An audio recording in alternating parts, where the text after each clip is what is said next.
Greetings gamers, Tim Kirk here again, and I wanted to do something a little different this time around with my video blog, so to speak.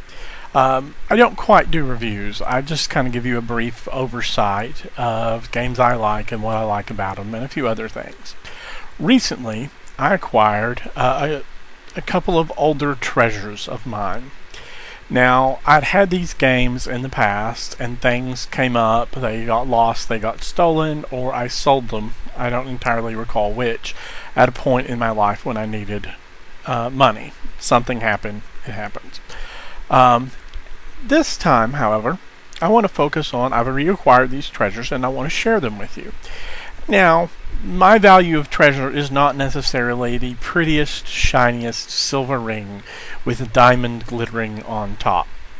No, I like some things, you know, that very finely made sword or that very nice little wood inlaid tablet or that crotchety old book that's just slightly worn at the edges but still functional and beautiful.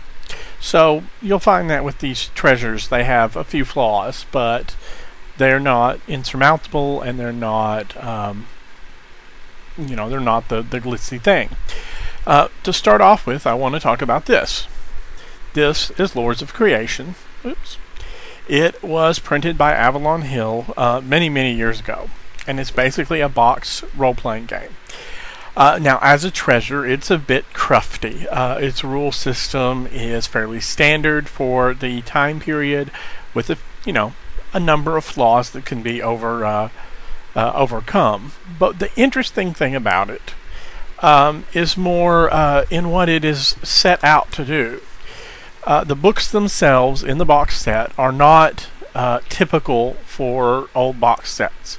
In fact, the box is beautiful, it's substantial, but these are printed on, standard paper, but the covers are thinner than normal and they're not glossy, which is fun. It's a staple-bound book, and their lighter covers may make the books last longer. I don't know.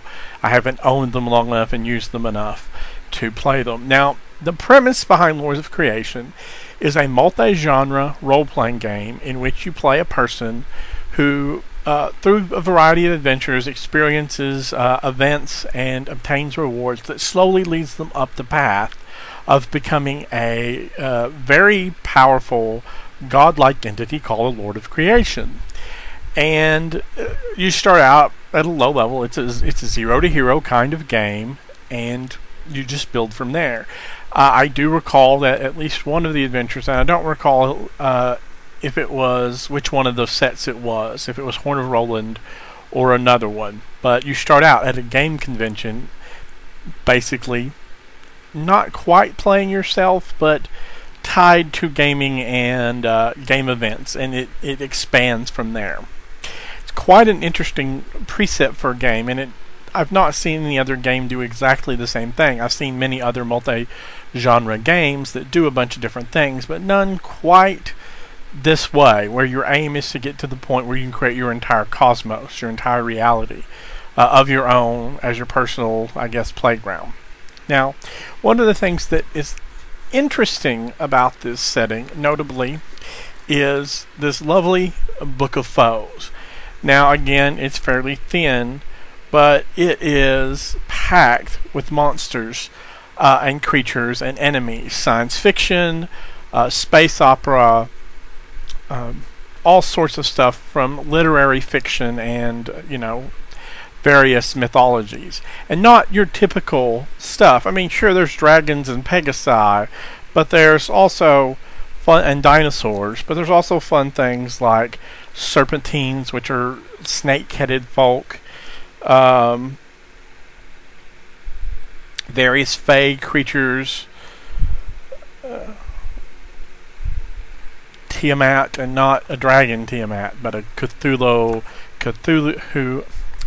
excuse me, my tongue is not working, Cthulhu mythos style monstrosity of chaos, as well as, gods from various mythologies, legends, etc. that you may interact with. And I don't mean, for example, your typicals. For example, we have Djambala Wido, as an example entity in this setting.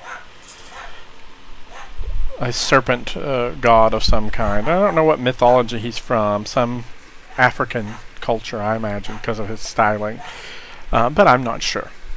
Anyway, it's a very nice box set with these 2 lovely books. And I think it came with some dice, but I didn't acquire the dice with this set. So, not a big deal. I've got plenty of dice.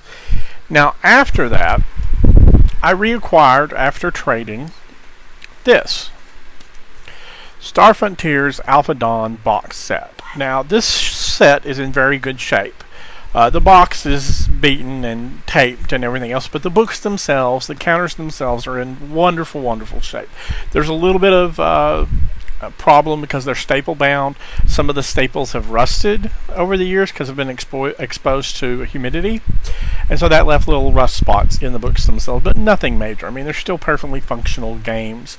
And this is the science fiction game I began with. It is so many fond memories, lots of nostalgia, but it also, I went back and was rereading it, and I was going to convert it to Fate because I like Fate. I like what Fate does.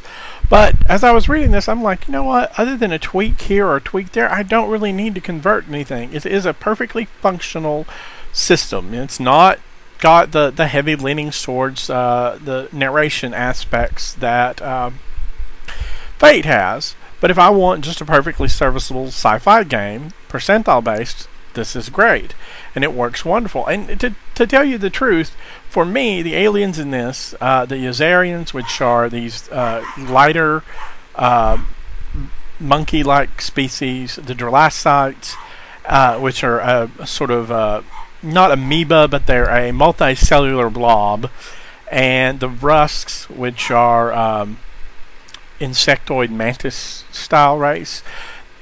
They're more, I think, what you would call iconic for me in many ways, because when I look at a sci-fi setting and I look at the alien races, I compare them back to this because I want to see just how many of the fields of interesting sci-fi they cover. The enemies in this are also interesting, although they're dated. Let's be honest. The design aesthetic of the game is very 1980s. It looks 1980s, which I like for the most part, except the violent oppositional alien race known as the Sathar. The Sathar are bioengineering, cybernetic, genetic engineering, and other things, creating life forms that are a form of worm. They have a muscular system that holds them upright. They've got arms and legs. They've got fairly unusual looking but still remotely identifiable eyes.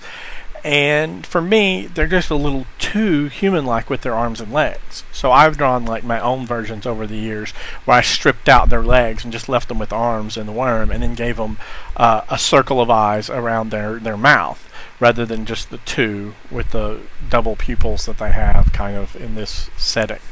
Now, though I have this box set, I don't really want to use it. Thanks in part to a interesting arrangement between the owners, the original owners of this, who has passed several hands, which they went from TSR to Wizards of the Coast to Hasbro, which, wink wink, Wizards of the Coast, but it's really Hasbro now. The permission has been given for a company to produce basically reprints of the material in these books, as I understand it. Now, the thing is, they've gone through, they've added a little bit of material for use that more modern gamers. They've added a few more modern pieces of art and little bits of technology, and then laid out the whole thing in a much more modern layout while still keeping the rules the same. And because of their deal, they don't actually make a profit under it, that I understand, so they're incredibly inexpensive to obtain, these reprints. And let me show you them. Here is a reprint of Alpha Dawn. It reprints pretty much everything in the box set except the counters. So the maps, everything else is in this single rule book. And it's a very, very nice little solidly soft-bound rule book. And its layout is extraordinarily, miles above the original. To give you an idea, here's some of the layout. I mean, it's not 100% different, but it gives a more modern aesthetic to it.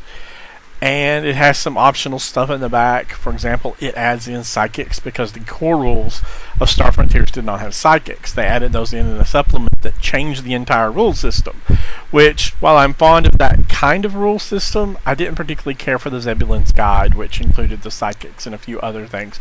And its alien races, to me, weren't as iconic. There were a few interesting ones, but some of the others just didn't catch my interest. And now, I don't have a box set for this, which I would if I still had my original books. But this is the Nighthawks book. It's a little thinner, but this covers the space travel and space fighting aspect of the game. It's a separate book. It doesn't come in the core book, because the core book covers quite a bit. But they're nice. They're lovely little books. I suggest picking them up from DWD Studios online via Lulu. It doesn't really make them money, but it's nice to grab them and have them again. And in addition to that, DWD Studios has put out a couple of their own games using a percentile system that's similar to, but not the same as, Star Frontiers. One of them, I believe, is called Bare Bones Fantasy, and the other one is called Covert Ops. Which, as of late, I've had an interest in espionage games, so I generally think this is a good thing to take a look at. I haven't got it yet, but I am planning on doing so, and when I do so, if I like it, I'll probably review it at some point and give you some highlights. Anyway, I don't have much else to cover. Just wanted to share these things with you, these old treasures. I have more that I'll probably bring up, and they may not be as old to you as they are to me, but they're definitely worth sharing. Why don't you share your own old gaming treasures or interesting old books? Most of my books are still in boxes, unfortunately. That should change soon, but not probably before I do another video or two.